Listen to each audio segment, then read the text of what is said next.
Les decía hace un rato que una de las peores cosas que le pueden pasar a un movimiento como el feminista, que tiene una solidísima base intelectual, es que te echen al ruedo a combatir quimeras. Y que no es la primera vez que esto pasa, ni mucho menos. Es un tipo de combate en que siempre pierde el bueno, porque la quimera, como ello mismo indica, no es un ser real, es otra cosa, es otro mecanismo distinto. Es más que probable que las personas que están llevando adelante esta quimera, de la que vamos conociendo resultados abominables y que queremos como sea, como feministas, impedir, no sepan darnos cuenta y razón, de hecho no saben de dónde está su fuente teórica. Pero nosotras sí lo sabemos. Y por lo tanto haremos bien, ya que estamos aquí, en hacer una indagación sobre ello. Yo creo que la exposición de Rosalía nos da entrada para poder seguir un poco y que desaprovecharíamos la oportunidad si no lo hiciéramos. Lo que vamos a hacer es lo siguiente. Rosalía dice, necesito un tiempo para hacer un remate. Rosalía hace ese remate y seguidamente entramos en ¿qué es esto? ¿Les parece? ¿Les parece? Venga. Rosalía, es tuyo. Vale. Bueno, yo el remate que quería hacer realmente no es un remate propiamente dicho, sino una intervención que me parece importante que quede expresada aquí esta tarde en la mesa redonda que es la agenda feminista y la agenda sobrevenida, ¿no? Entonces, a raíz de la temática que yo he trabajado con Hannah Arendt y Judy Butler, creo, y que he expuesto aquí, creo que mínimamente se puede vislumbrar la importancia que tiene que haya organismos supranacionales para que los derechos humanos se cumplan, que nos veamos, ¿no?, que la ciudadanía y las mujeres tengamos ese apoyo, esa seguridad de que organismos internacionales están protegiendo nuestros derechos humanos y que no depende solamente nuestro destino del gobierno que nos toque. Y, de hecho, en ese camino estamos, ¿no? Entonces, para mí ese análisis de Hannah Arendt, sobre todo, me ha resultado muy interesante. Y al hilo de los problemas contemporáneos, quiero incidir en la problemática de María Salmerón, que es una mujer sevillana que está en un centro penitenciario solamente por haber protegido a su hija, que no se le ha concedido un indulto por parte del Ministerio de Justicia, que si ayer se hablaba del Ministerio de Igualdad, hoy hablo yo del Ministerio de Justicia. No se le ha indultado porque no se ha tenido en cuenta lo acordado en Europa y se ha adolecido, se ha pecado de estadocentrismo, desde mi punto de vista. Por consiguiente, el problema de María Salmerón también es un problema de racismo, porque por vivir en esta parte de Europa y porque nuestro gobierno ha llevado una actuación indebida, gobierno al que yo he defendido mucho durante la pandemia, pero ahora no tengo más remedio que criticar como feminista, por darse esta circunstancia de que María Salmerón está en la cárcel.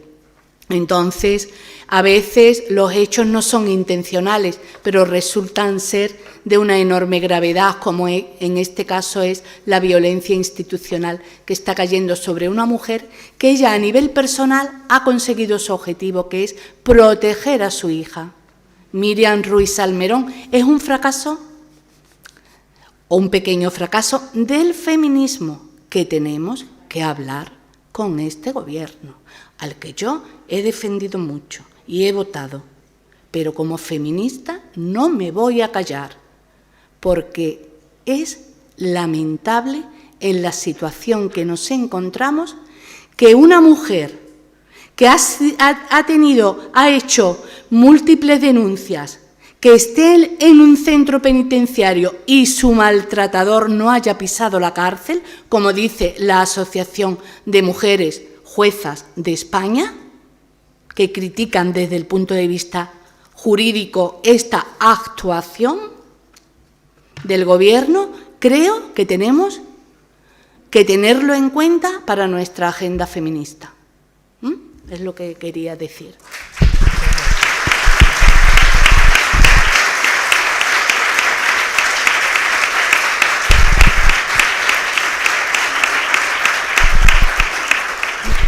Bueno, yo quisiera plantearos a la mesa lo siguiente. El concepto de pueblo manejado por Butler, ¿qué os parece? ¿Por orden o la primera que quiera? Bueno, venga. Hay además un micrófono de mano, vamos bien. ¿Ana? Sí. Porque, no sé, bueno, yo como si Amelia dice que esto sí que es performativo, o sea, Amelia dice a la mesa y a la mesa, no, es la capacidad performativa del lenguaje. A ver, el concepto de pueblo, uno, que ya en la Revolución Francesa, en la Declaración de Derechos del Hombre y el Ciudadano, el preámbulo dice: nosotros, el pueblo reunido, dictaminamos que, artículo número 1, todos los hombres nacen libres e iguales. Siempre que los hombres han dicho el pueblo, se ha identificado solo con los varones. El problema, entonces, con la idea del pueblo, así en abstracto, hemos tenido muchos problemas. A mí esto me lo hizo ver Ana Rubio, como, sin embargo, cuando Olimpia de Gus hace su Declaración de Derechos de la Mujer y la Ciudadana, no puede decir: nosotras, el pueblo reunido, dictaminamos que todas las mujeres nacen libres e iguales, porque nosotras cuando estamos solas, que allí hay un hombre y otro, pero somos conscientes de que nosotras no representamos a la humanidad. Por eso ella dice: las hijas, las madres, las hermanas, juntas, dictaminamos que. Y entonces, ahora para abreviar, lo que quiero decir es que yo quería hablar aquí, y mañana algo hablaré, del tema, no sé si decir de la maternidad o de la reproducción de la especie, porque resulta que esto es lo que no es performativo.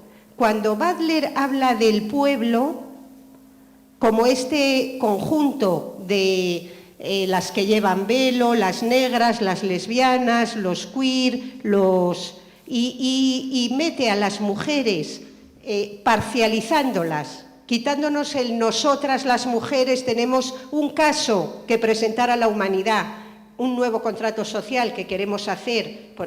Ella, al mezclar a las mujeres con otros trozos de humanidad, en las que llevan velo, las que no, las lesbianas, las heterosexuales, lo que hace es desposeernos de algo que nos une, nos ha unido nuestro destino de forma absoluta, que somos cada una distinta, por supuesto, que somos seres humanos.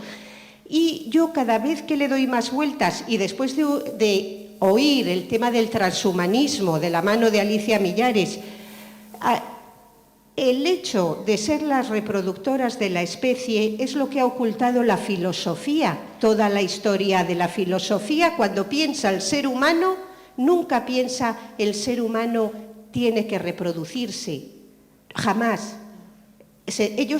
La filosofía nos sitúa como ángeles. Entonces hay ahí algo, eso no es performativo. Butler jamás dice el ser humano se tiene que reproducir, por eso el sexo desaparece en ella. Dice el sexo es performativo. Performativo, tener hijos no es performativo, no es una performance. Ella dice, tener género es una cierta forma de cruzar las piernas, una cierta manera de poner la carita, de sonreír.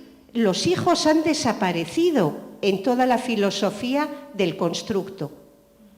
Entonces, creo que lo que hace Butler es un juego de malabarismo que ha hecho toda la historia de la filosofía, por otro lado, que es hacer como si no tuviéramos que reproducirnos porque somos animales. No somos constructos, somos animales. Y eso el feminismo lo tiene muy claro. Un concepto de ser humano que arraiga en la tierra para elevarnos luego.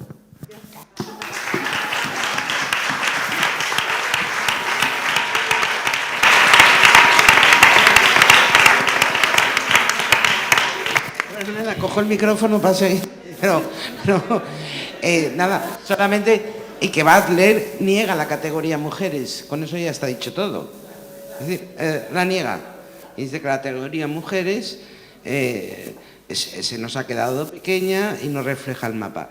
Siento tener que haberme salido a hacer una foto justo cuando estabas hablando de Arendt y Butler, porque justo cuando lo estabas explicando me tuve que salir. Y que coincido contigo, o sea, lo que hace es una transposición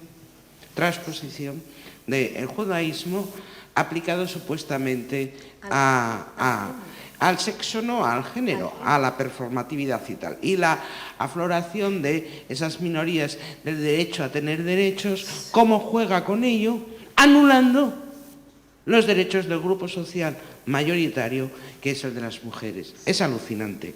Pero además Butler incurre en una misoginia, en la misoginia clásica, porque ella cuando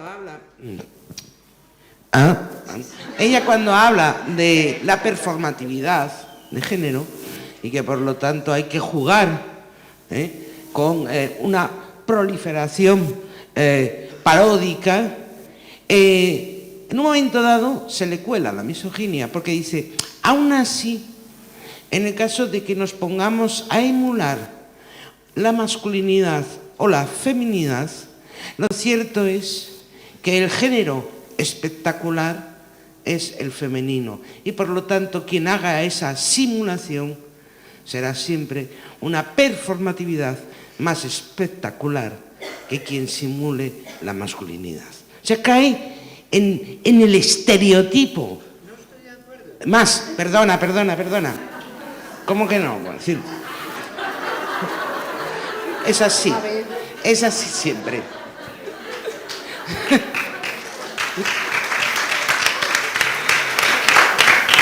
Es terrible, es puro histrionismo, porque es lo que ella señala. Es decir, la simulación de la feminidad es puro histrionismo. Espera un segundo, que no acabemos, un segundín. Y ya, por último, has dicho una cosa que me gusta mucho, Rosalía, pero a día de hoy yo ya no creo en ella. Has dicho que la única, digamos, garantía posible que tenemos en el momento actual es que haya organismos supranacionales que puedan marcar la pauta de aquello que los estados o aquello en lo que los estados están haciendo dejación. Yo pienso en ONU Mujeres y me pongo a temblar, porque realmente todo esto, esa interseccionalidad de la peor que has descrito, es la que recogen hoy en día todos los organismos internacionales, con ONU Mujeres a la cabeza, Por lo tanto, sí que tengo bastante temor de un futuro próximo y lo que vaya a suceder. Hola, Mónica. ¿Quieres discutir? Primero organicemos el disenso. El disenso es importantísimo, el disenso permite avanzar, siempre.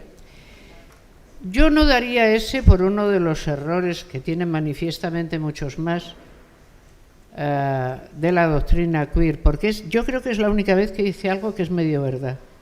Verás a qué me refiero.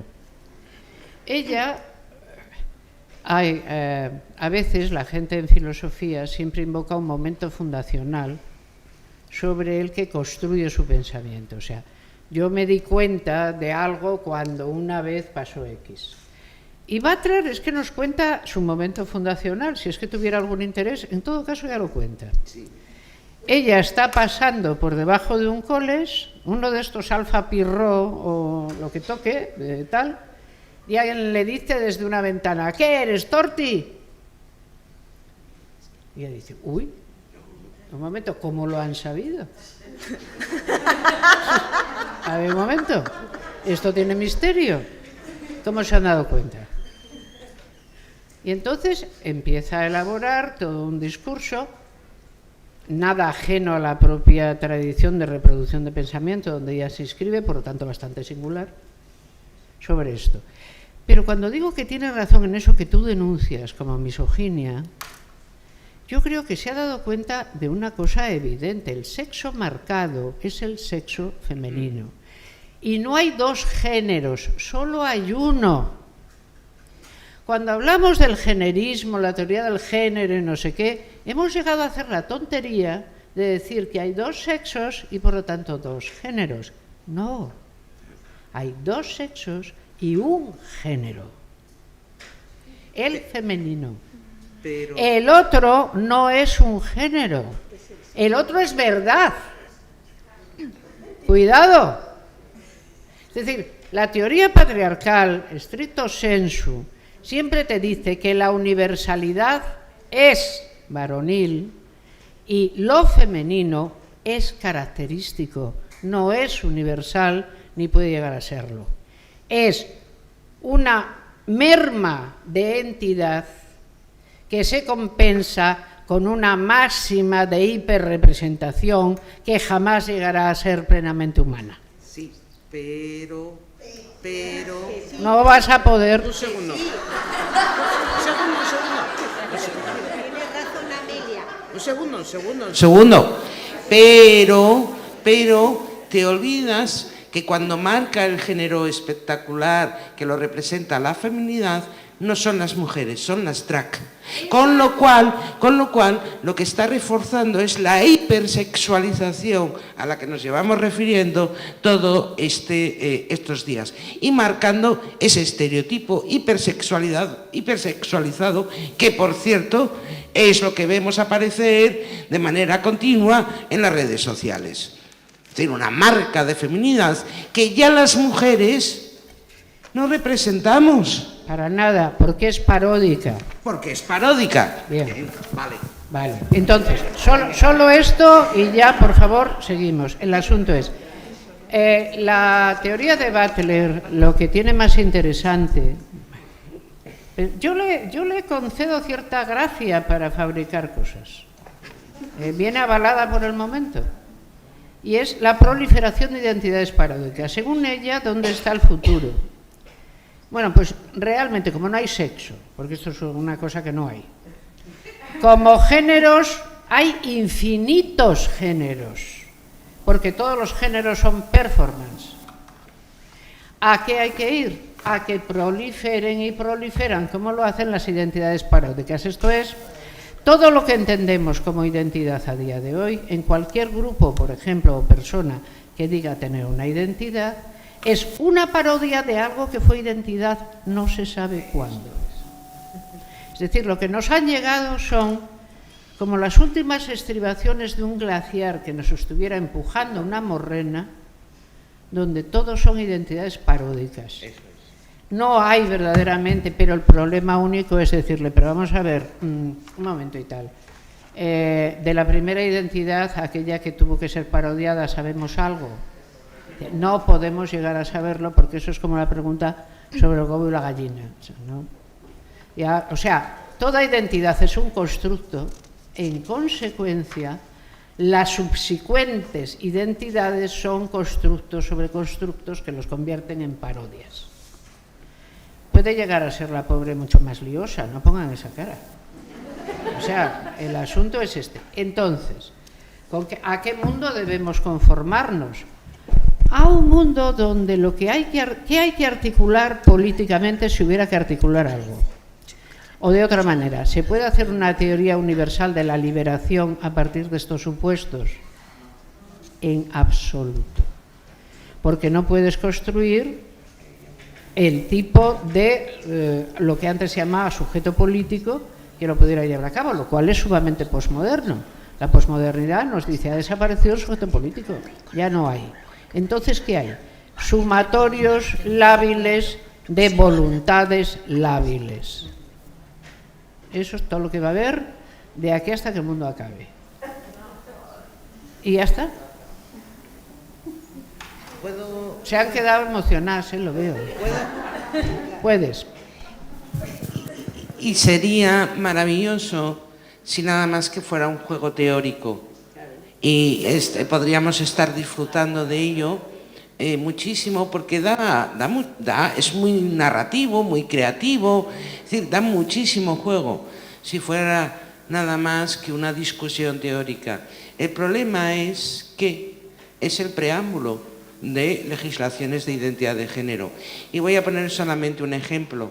La ley argentina, por la cual se pretende erradicar la categoría, la asignación compulsiva de la categoría sexo, que era el título original de esa ley, erradicar la asignación compulsiva de la categoría género, su preámbulo, ya saben que todas las leyes tienen que tener un preámbulo justificativo teórico. Bien, ella, que además no le gusta ningún tipo de articulación política a Butler, es, sin embargo, esa ley, lo único en lo que descansa es en la teoría de Butler, y aparece su nombre repetidas veces, según Butler, como Butler, que es el fundamento por el cual se justifica que se erradique la categoría sexo de toda documentación pública. Butler, en Argentina. Por lo tanto, ha dejado de ser un juego teórico-filosófico para comprometer a la humanidad en su conjunto. Bueno, en realidad a la Argentina en su conjunto. Bueno, venga. Entonces, a ver, Rosalía parece que quiere contar algo. Sí.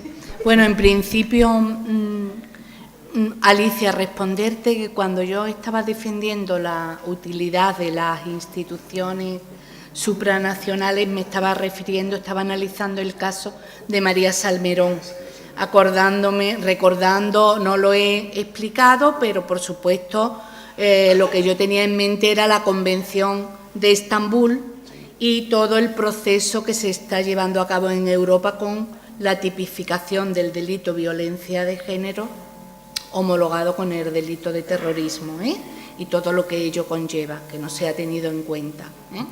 Y que después, por otra parte, lo que tú has dicho me parece muy importante tenerlo en cuenta, porque evidentemente se nos puede volver en contra.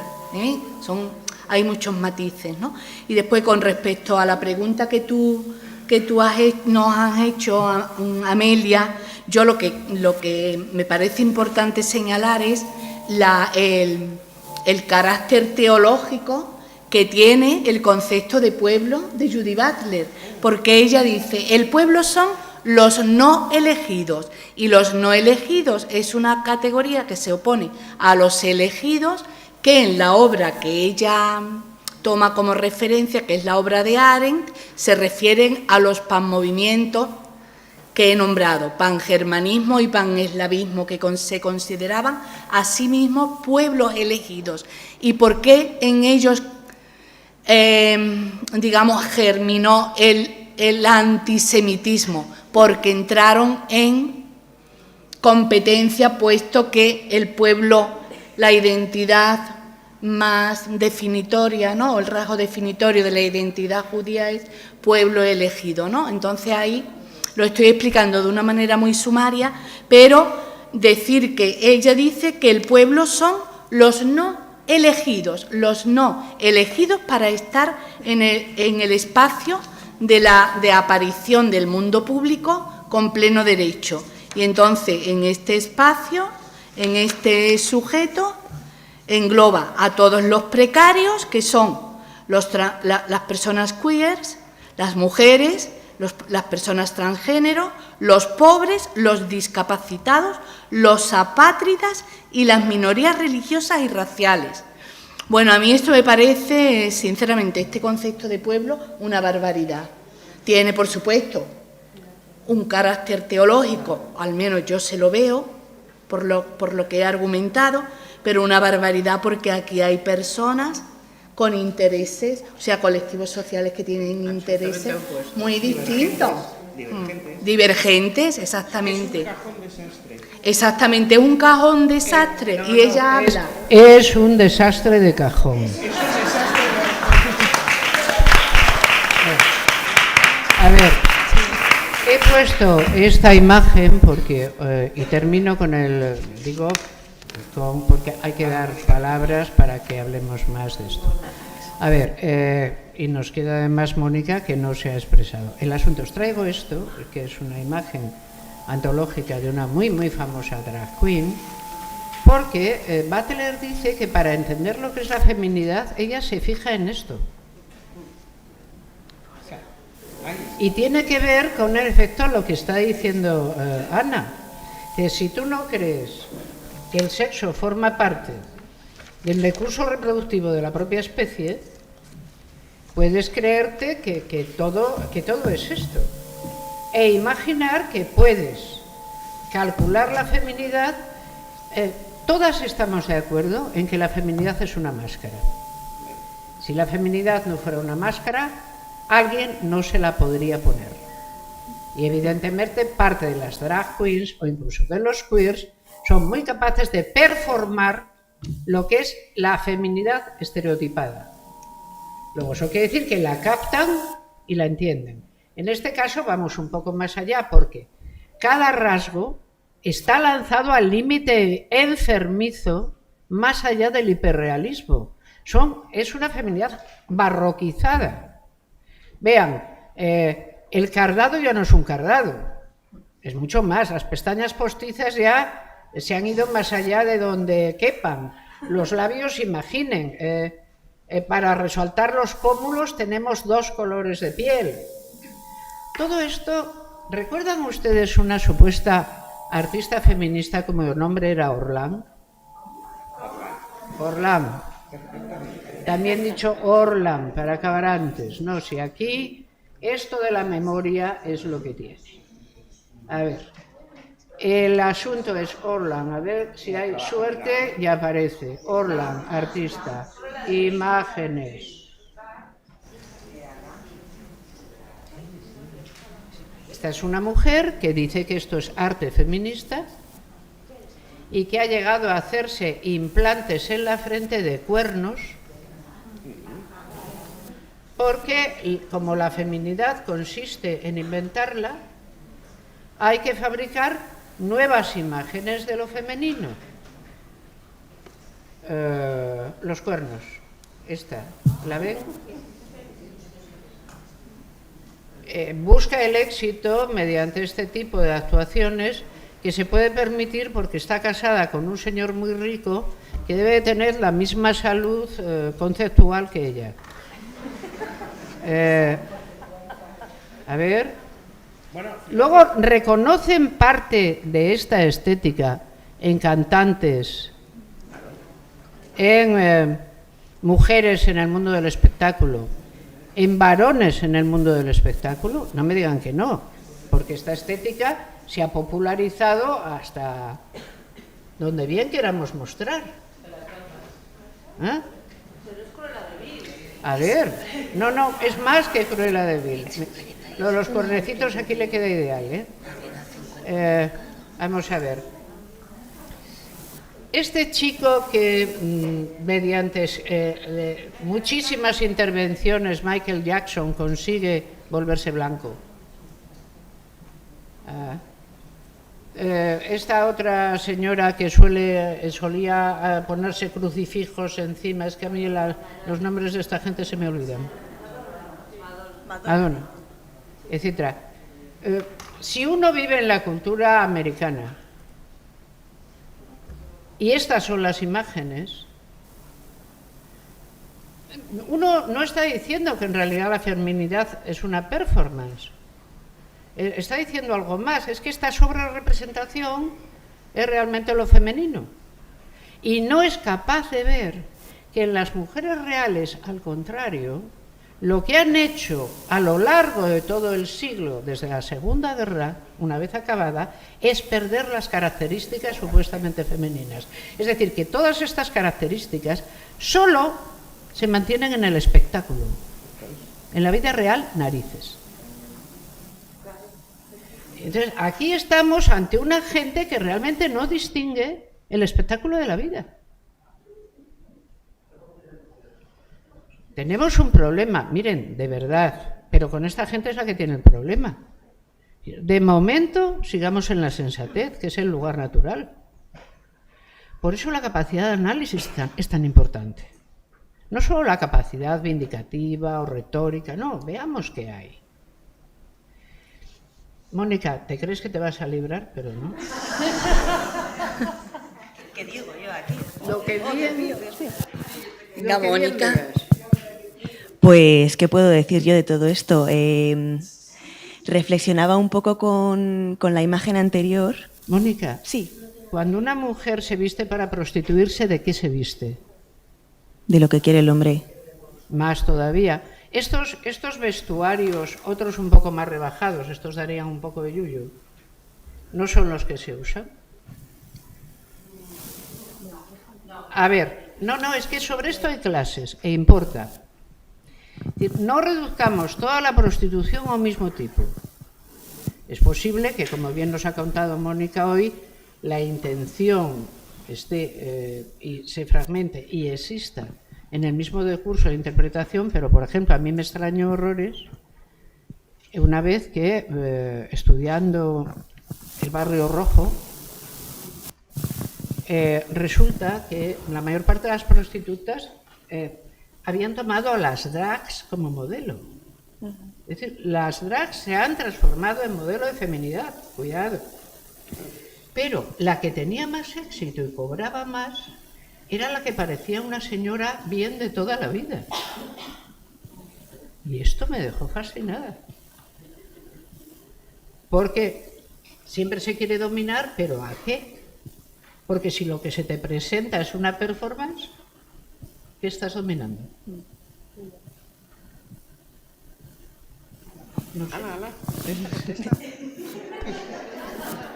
A ver, yo creo que es verdad que en el tema de la prostitución lo dominable es la idea que tiene el hombre de quién es esa mujer, que muy habitualmente va ligada a un racismo tremebundo que empieza en la pornografía. O sea, cuando te metes en los foros donde los puteros comentan sus experiencias, puedes captar perfectamente que tienen unos estereotipos de las mujeres latinoamericanas, unos estereotipos de las nigerianas, unos estereotipos de las japonesas, o sea, como que tienen unas categorías ultra estereotipadas, que es lo que ellos van buscando, porque siempre son las actitudes de las mujeres ante ese sexo que ellos desean, ¿no? Al final. Entonces, yo diría que va un poquito por ahí el asunto. Y luego es un tipo de racismo que encontramos también de una manera muy, muy, muy clara Dios mío, que lo encontramos también de una manera muy clara en la pornografía, exactamente el mismo, ¿no? Esta mañana no lo hemos hablado, pero las páginas de pornografía tienen categorías que siempre hacen referencia o bien a las prácticas que aparecen o bien a cómo son las mujeres, ¿no? Y dentro de cómo son las mujeres, aparte de diversos rasgos del aspecto físico, son negras, latinas, rusas, todo este tipo de... Y luego cuando estudias qué aparece en concreto, qué estereotipo en cada una de esas categorías de vídeo y estudias qué aparece en los foros de puteros, hay una coincidencia clarísima, ¿no? Por ejemplo. Y hemos cambiado de tema totalmente. ¿Queréis volver a Judith Butler? ¿Queréis que...? ¿Por dónde queréis seguir? Estamos ya en la mesa redonda. Estamos en la mesa y entonces yo creo que lo que hay que hacer es ya dar la palabra Al público. a las personas que estamos aquí. Aquí. Pero vean que nos hemos metido en un lugar interesantísimo, que realmente no podemos, como feministas, coartarnos teóricamente para dejar de pensar el juego de espejos en que la feminidad sigue consistiendo. En una palabra, se dan cuenta de que la última manera en que estas personas intentan zafarse de dar buenas razones, que es lo que se le exige a todo ser humano cuando presenta su voluntad, dice, vale, ¿Quieres esto? Dame las buenas razones de pertinencia por la cual deberíamos hacer, apoyar o creer en esto. No las encuentran. Son muy frágiles. Entonces solo encuentran el yo me siento, que dices, pero tú ¿qué te sientes? ¿Orland, drag queen o Cristina Sánchez? Porque no es lo mismo, quizá el tú te sientes está tan estereotipado que tú en realidad no te estás sintiendo lo que dices que te estás sintiendo. Yo por eso ya harta de tanto me siento, he dicho, como alguien diga que me siento, yo me levanto. Estoy harta porque a veces te cansas de escuchar tonterías, que no son razones ni pueden llegar a serlo. El feminismo se ha negado siempre a la estereotipia, porque además conoce bien la historia de la moda, la historia de la presencia del cuerpo femenino, cómo cambia, cómo se transforma, a dónde va, y por lo tanto es difícil que se deje prender. Pero hagámonos preguntas diferentes. ¿Por qué realmente los varones quieren estereotipia? ¿Y cuándo la quieren? ¿Y por qué el precio de la estereotipia es menor que el otro? Las escorts no van vestidas de drag queen, las que realmente son escorts, y cobran 2.000 euros o 3.000 por un viajecito. Aquí hay mucho juego de espejos en toda esta tontería. La llamo tontería por llamarle algo, ¿vale? Quizá para que... ¿Por qué lo digo? Porque la última de estas personas que son incapaces de dar razones más allá del me siento es, os habéis vuelto, estas son biologicistas. Son biologicistas. No nos hemos vuelto de pronto biologicistas, ni podríamos, porque si lo fuéramos tendríamos que decir que existe una naturaleza femenina que está encarnada en los genes, que siempre se presenta de la misma manera y que por lo tanto no es evitable. Y que cuantas exclusiones se nos hicieron por nuestra biología estaban bien fundadas. Y como no pensamos llegar a semejante conclusión, nuestra relación con la biología es un poco más intelectual, ¿vale? Estamos de acuerdo en que para performar el género tiene que haber una base biológica, pero y sobre todo, insisto, solo hay un género, no hay dos. El otro no es un género, el otro es la universalidad, el ser humano como es debido, lo que tiene necesariamente que existir. ¿Qué pasa? Última, en esto. ¿Ustedes se dan cuenta de la performatividad de la masculinidad que en efecto se produce, lo hablábamos hoy, en los años 30 en Alemania? Inmediatamente antes y en los 2 primeros años paralela con el nazismo. Tiene su interés, porque el fenómeno de la drag queen es relativamente contemporáneo. El fenómeno del travestismo masculino es antiquísimo. El travestismo masculino encarnando a la feminidad. Todas estas cosas nos importan, nos interesan. La idea de que se está al lado de la biología, expresada por seres que no entienden ni la historia de la moda, es muy poca idea. Pero, insisto, hay algo que tenemos que seguir aclarando y no nos viene mal el vehículo cuando decimos la feminidad es una máscara. Porque claro que la feminidad biológicamente existe y claro que, como bien ha dicho Ana, es que la especie se reproduce sexualmente. Para que la señora Butler pueda decir que el sexo no importa, llevamos 600 millones de años reproduciéndonos de la misma manera, ¿vale? Y ha hecho un descubrimiento genial, que es que el sexo no existe, ¿de acuerdo? No es verdad, es decir, negar. Pero ¿por qué la filosofía, como has dicho, ha negado que la especie se reproduzca? Porque la filosofía, haciéndose cargo de la universalidad masculina al 100%, lo que ha dicho es que la reproducción carnal no es la reproducción. Eso sí que es judaísmo en condiciones. Esto es la idea, la palabra de Dios crea. Quien transmite la palabra existe realmente y no quien solo transmite la carne. Las mujeres da igual que paran, no saben hacer otra cosa. No podrían hacer otra cosa. No son otra cosa que, Schopenhauer puro, la naturaleza haciéndose a sí misma pervivir sin gota alguna de inteligencia dentro. Ateleológicas, absurdas, incapaces de trascenderse.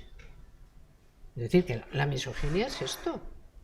La misoginia no es ver a una chica por la calle y decirle una burradica, que también.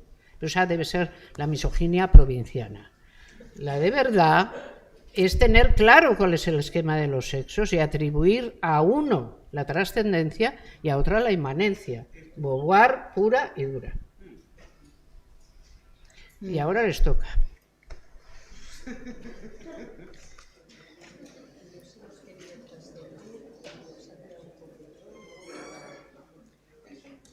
Disfrutamos por lo menos de una excelente media hora para aclarar algún asunto.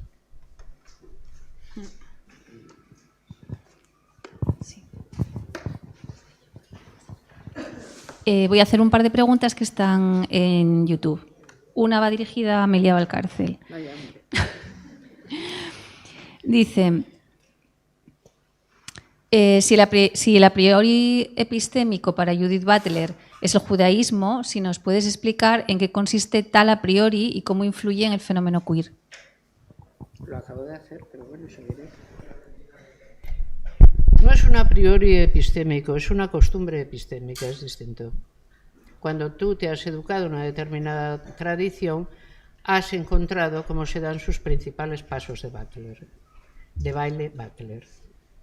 Esto es, cuando tú estás en una escuela rabínica, te has acostumbrado a un tipo de razonamiento peculiar, que no procede según el esquema corriente, sino que procede generalmente por proximidad. En el caso de la lectura de Butler, el razonamiento por proximidad está constantemente presente. El razonamiento por proximidad también está presente en las escuelas rabínicas. Es muy difícil, pero es bastante difícil dar, pueden ustedes buscarlo en la red.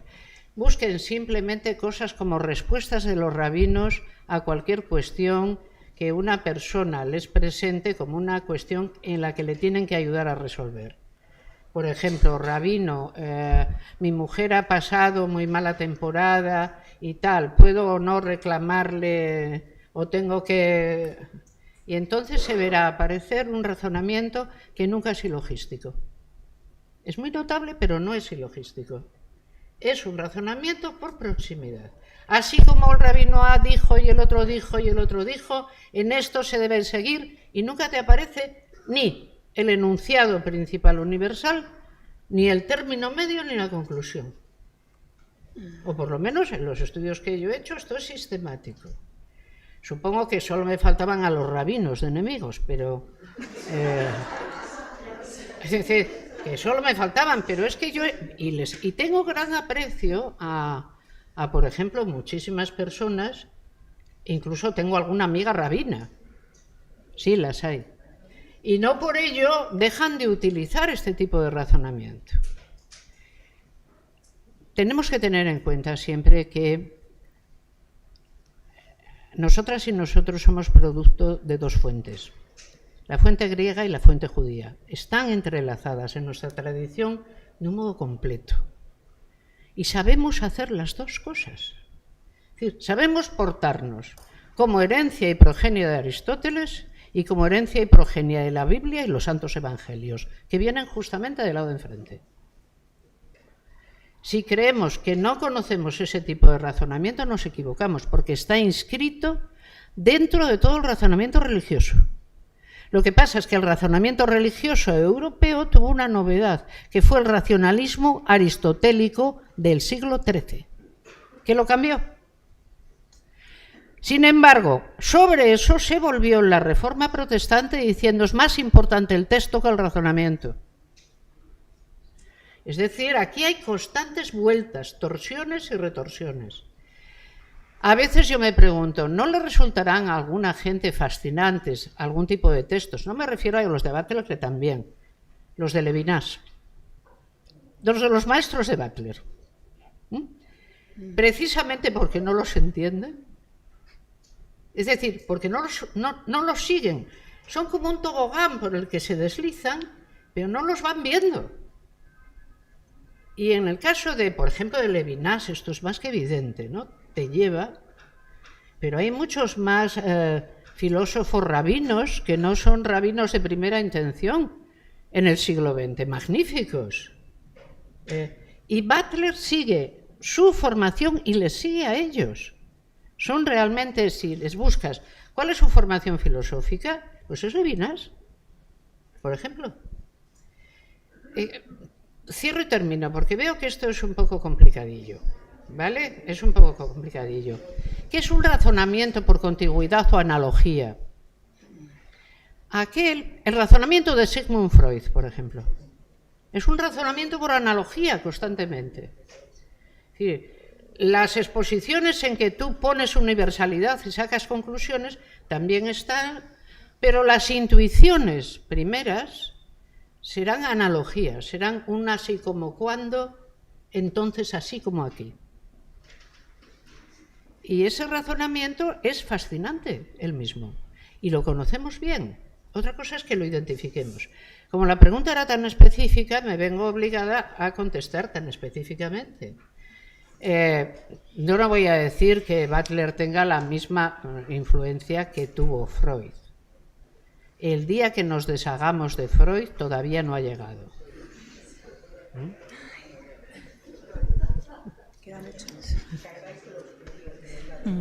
Hay otra pregunta para Alicia Villares.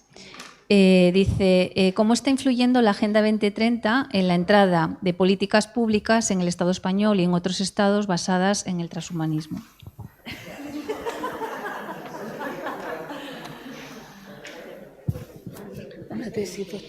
Me encanta la pregunta. La Agenda 2030. Juraría que era 30-30. Eso es un arma con mi 30. Me encanta. De hecho, hace un año a unas amigas periodistas les dije que por qué no indagaban en los textos que se estaban produciendo supuestamente a raíz de esta agenda. Yo intenté, de hecho me descargué algunos documentos que se estaban trabajando, pero la parte mollar nunca llegué a ella. Para mí tengo muy claro varias cosas. Primero, que la ONU ha cambiado de perfil a partir del año 2015, que la ONU se pliega profundamente a las grandes aportaciones de las empresas privadas y de los grandes filántropos, así denominados, que también subvencionan a la ONU y sus agencias, que son las que exportan determinadas agendas internacionales. En el año en el que, el 2015, la ONU se abre a la financiación privada, porque con las aportaciones de los estados es imposible realmente el sostenimiento de ese macrofuncionariado internacional, de sueldos generosos, en ese momento es imposible rastrear lo que hace la ONU, porque la ONU no está obligada a dar cuenta, como sí estaba en su momento, cuando la única financiación era la financiación de los estados. Están plegados, cualquiera lo puede ver, agencias a los intereses farmacéuticos. Es evidente que son uno de los puntales que en el momento actual está financiando muchísimas de las agencias ligadas a la ONU y por lo tanto a las agendas que se quieren proyectar internacionalmente. Y siempre me llamó la atención, y con esto acabo, porque no logré indagar en el meollo de la cuestión, ahí necesitamos periodistas de investigación, siempre me ha gustado cómo en este reparto de gobierno actual, PSOE, Podemos, el interés que tenía el ya expresidente Pablo Iglesias, es vicepresidente Pablo Iglesias. Ahora es ministro de Igualdad. Ahora es ministro. ¿Cómo es eso? Impartibus Infidelium. infidelium. Ah, vale. Infidelium. Siempre me llamó la atención, por eso yo le decía en su momento a amigas periodistas que lo indagaran, que él lo que quería, a toda costa, era que bajo su vicepresidencia cayera esta agenda. Sí, y la lleva Podemos. Sí. Y no digo más. Porque hay financiación poderosísima que está alimentando. Y puestos de trabajo sumamente bien pagados. Sí, pero que está alimentando una agenda de la que yo ignoro muchísimas cosas. La que yo ignoro realmente cuáles son los documentos de esa agenda. En lo relativo a clases sociales, en lo relativo a las mujeres, lo ignoro. Lo ignoro. No es accesible tan fácilmente los documentos preparatorios de esa agenda. Y yo los estuve buscando. Ignoro cuáles son los proyectos, las medidas, lo ignoro. Pero sí sé que hay una financiación fortísima.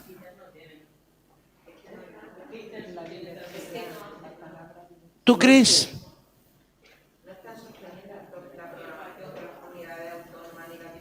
Yo...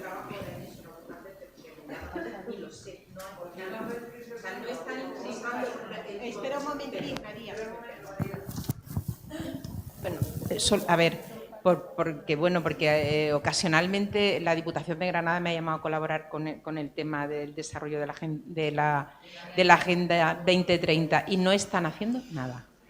O sea, el Gobierno no está sosteniendo el desarrollo de esos programas en el territorio, que se supone que es lo que tienen que hacer con las comunidades autónomas, las diputaciones y los ayuntamientos, porque hay unos objetivos que cumplir, en teoría. Te recuerdo que hay reuniones programadas y que se hacen entre países.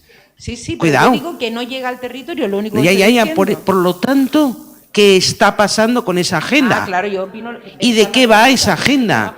Que es lo que yo estaba diciendo, que por eso hace un año les decía a amigas periodistas, por favor, ¿de qué va esa Pero agenda? lo que digo es lo Porque mismo yo que tú. quiero saber de qué va. Porque hay dinero, y mucho, destinado a ello. Nada más. No he contestado porque no puedo contestar. Pero me mosquea. Hay quien se ha sorprendido mucho cuando he dicho que el ex vicepresidente Iglesias resulta ser ministro de Igualdad. Y tengo que aclarar esto como en la anécdota de Manín en el Teatro Jovellanos de Gijón. Les voy a ahorrar la anécdota de Manín, la pueden buscar, es buenísima. Manín. Tranquilidad. El asunto es, ¿qué pensar cuando un ministerio como el de Igualdad da a conocer sus políticas 3 días antes de presentarlas oficialmente por boca del señor Iglesias en un programa de televisión? ¿Quién manda ahí?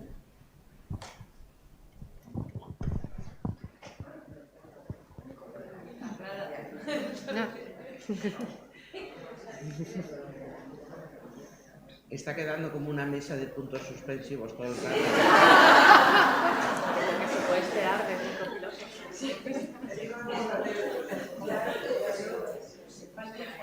Porque nos hacen pensar. Sí.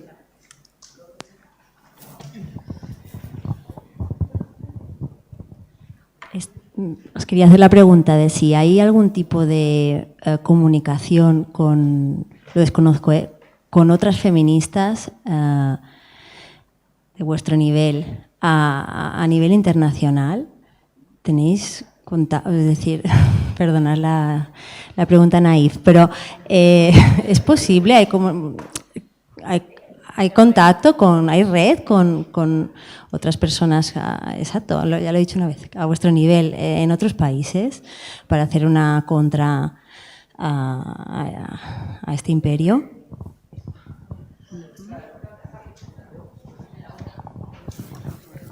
A ver, vamos a contestar todas porque cada una de las que nos movemos en ámbitos es cierto que hay una red maravillosa con todo lo que es América Latina. Además, tejemos a la vez y estamos pendientes de lo que allí viene y de lo que aquí se hace, porque los caminos van paralelos. O sea, creo que fue Amelia la que lo dijo el primer día, ¿no? Que van paralelos. Es cierto que para el tema que nos ocupa, por lo menos a mí, desde el año 14, por un lado, la práctica del alquiler de vientres y ahora lo trans, es cierto que en Europa se tejió una buena red para realmente denunciar y a ver si se lograba parar de manera internacional cualquier regulación favorable a la práctica del alquiler de vientres, y se tejió una red que está funcionando muy bien, diría yo. En el caso de más específico de las leyes trans, lo que hemos detectado, pero ya después, insisto, cada una en su problemática, lo que hemos detectado por parte de tanto desde Contraborrado como también desde la asociación FEMES, que hace escasos 5 meses creamos, es que en Europa todavía, digamos, no hay un grueso de opinión con el cual podamos hacer frente, como en su momento hicimos, con el caso de la práctica del alquiler de vientres. No se está generando, sí, con Celia Jeffries, por supuesto, Reino Unido, pero, por ejemplo, un país que me llama poderosísimamente la atención es Alemania. Pues yo me estoy oyendo estupendamente.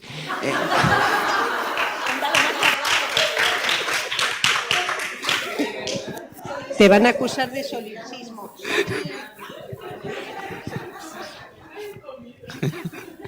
A ver, un país, no Reino Unido, que sí que es verdad que hay puentes, porque además hay puentes teóricos que están ahí, que son evidentes, pero por ejemplo un país que me llama muchísimo la atención, en el que apenas hay puentes, es Alemania. Y tienen una problemática muy seria, y me llama muchísimo la atención. Ya, bien, vale, pero estamos hablando de redes y yo le estoy contestando. Es decir, Italia también muy poquita fluidez. Y también... Todo vale.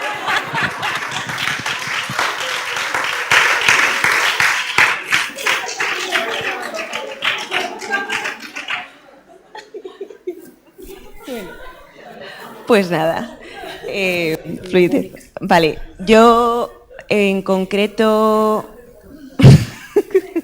es que, a ver...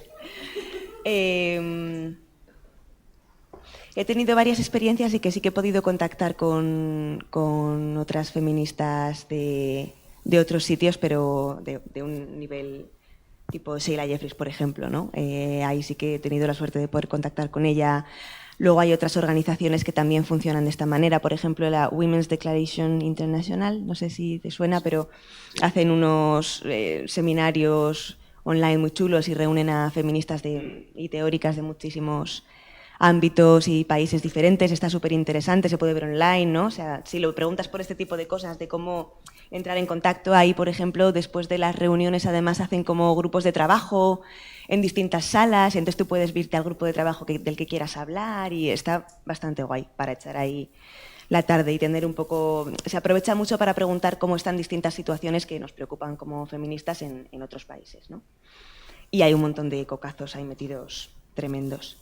Y luego también he tenido la oportunidad de contactar con gente desde la Escuela Abolicionista Internacional, que estuve trabajando allí un tiempo, y sí que teníamos vínculos con gente de América Latina, con gente de Canadá, con gente de Estados Unidos, como que había ahí distintos vínculos.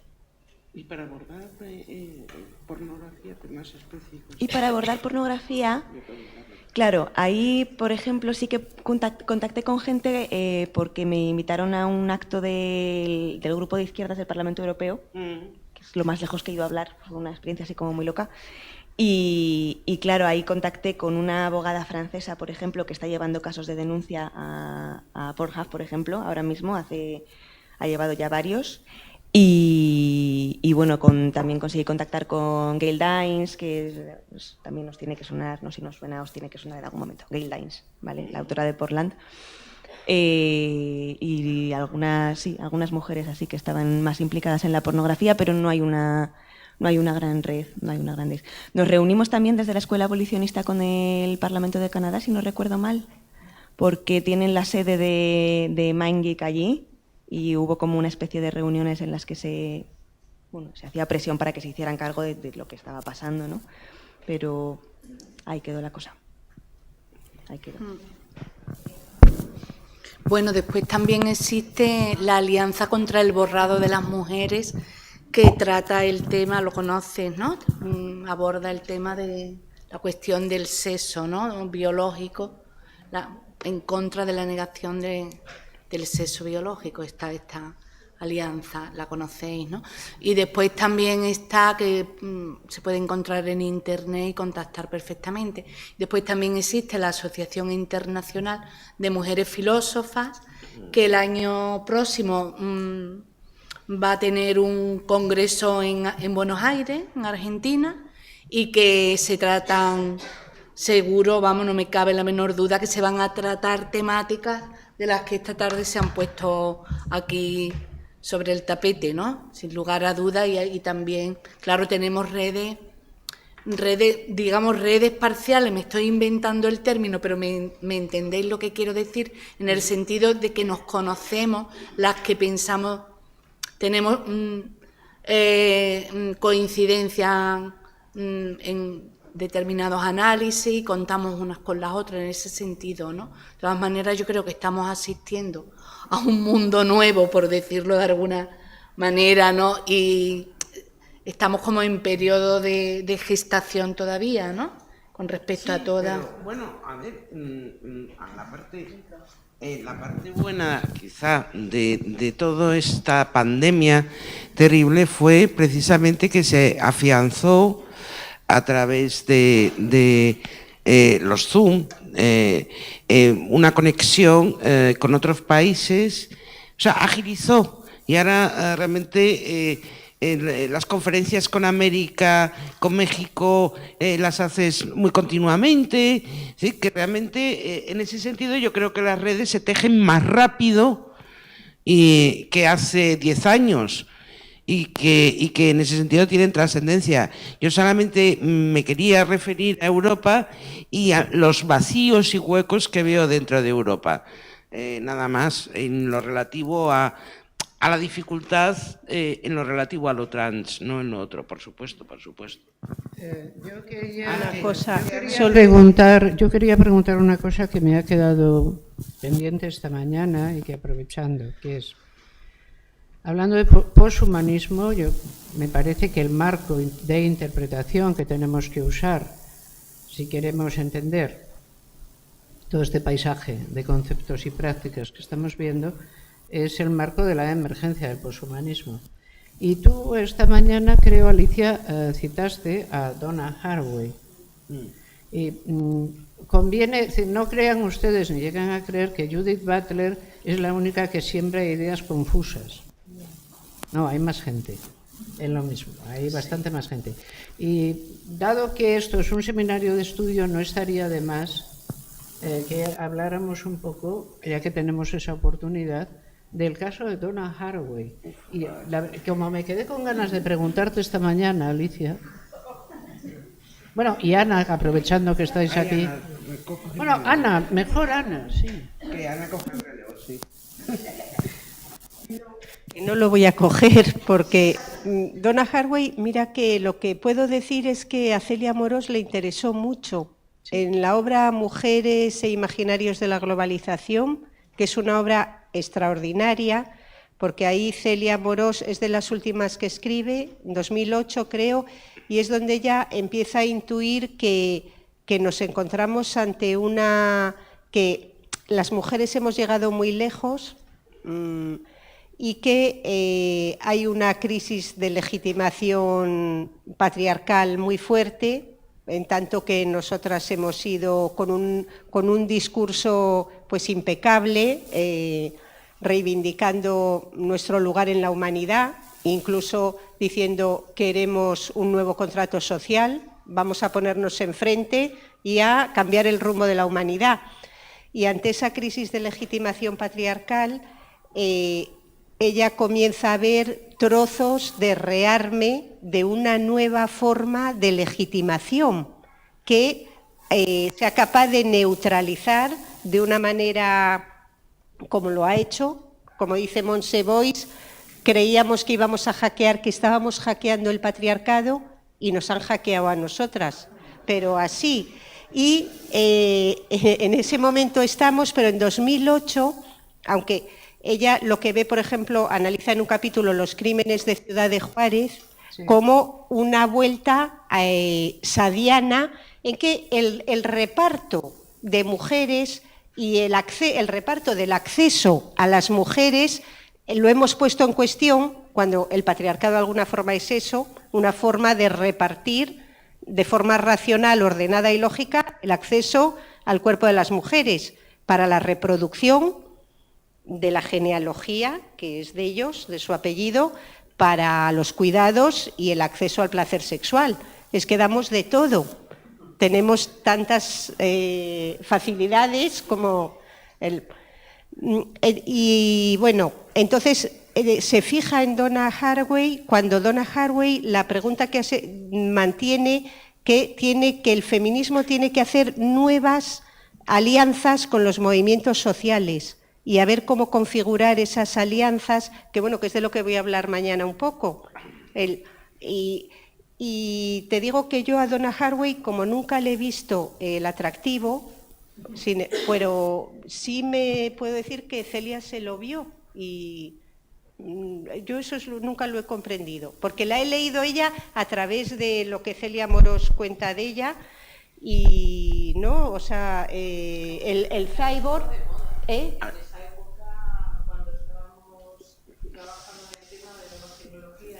sí. Estaba de moda, pero a mí nunca me llamó la atención.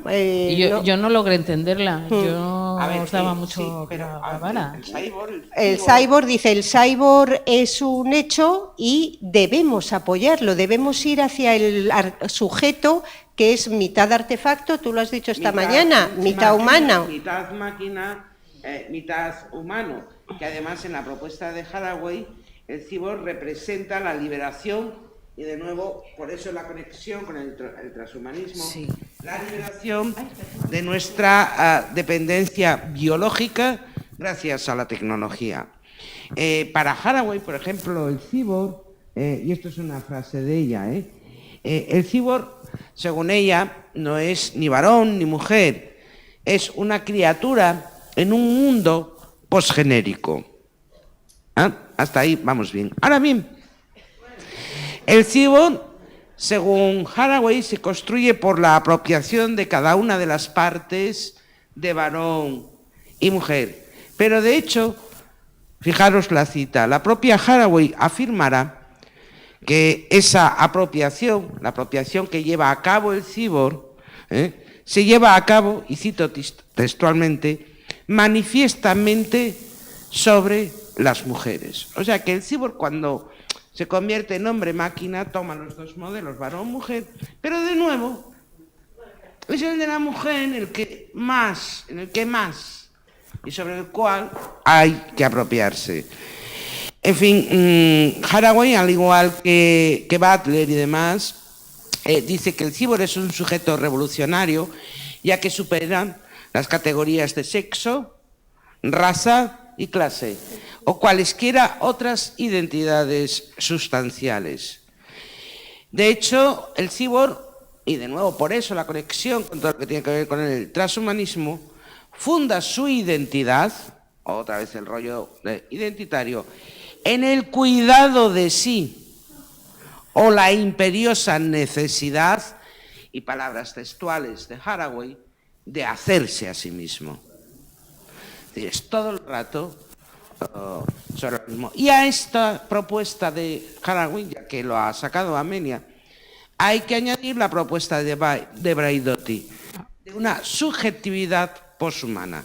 Una subjetividad poshumana que ha desdeñado la racionalidad, porque eso es androcentrismo, y es la exaltación pura de la emocionalidad, y esa es la gran propuesta de Braidotti. Braidotti, en un momento dado, hace escasamente unos meses, llega a afirmar que esa subjetividad poshumana ha de abogar por la ruptura de las categorías hasta llegar a generar una nueva irrupción que consista en afirmar la existencia, y es titular en el periódico El País, o sea que lo podéis ver, la existencia de cientos de sexos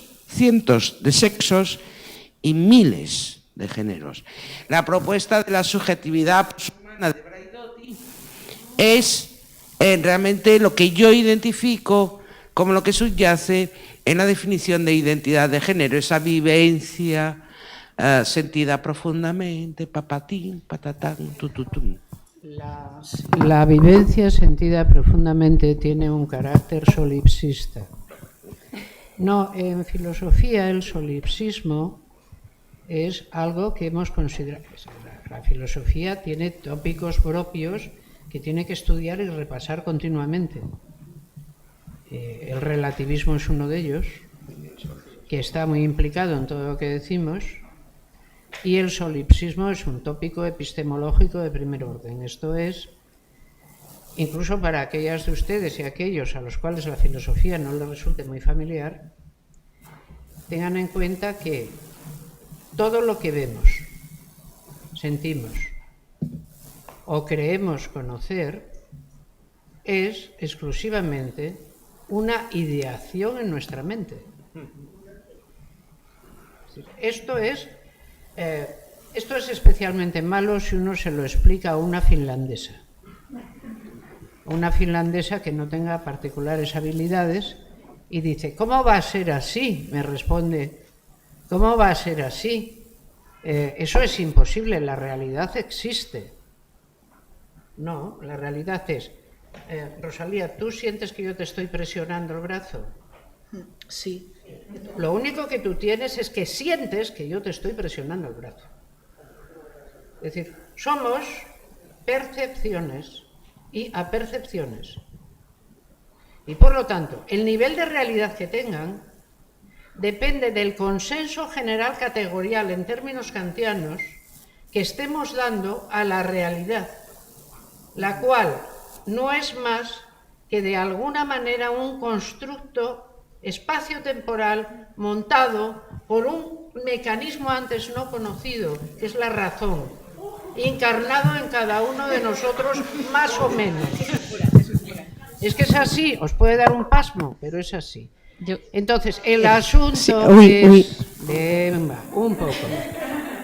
El asunto es, mirad, esto de ser feminista es muy cansado y además exige mucho estudio. Lo sentimos cantidad. Es probablemente una cosa, yo cuando la gente dice, yo soy feminista porque ya mi abuela, digo, bueno, jolín, estás nieta de Aristóteles, está. Bueno. Un momento como la abuela de cada quien y esas tonterías, ¿no? Uno es feminista porque en efecto hay cosas que le molestan, pero luego no lo es si no es capaz de teorizar y explicar su experiencia y decir al mundo qué le falta y cómo se lo ponemos. Eso es ser feminista, no el mesiánico.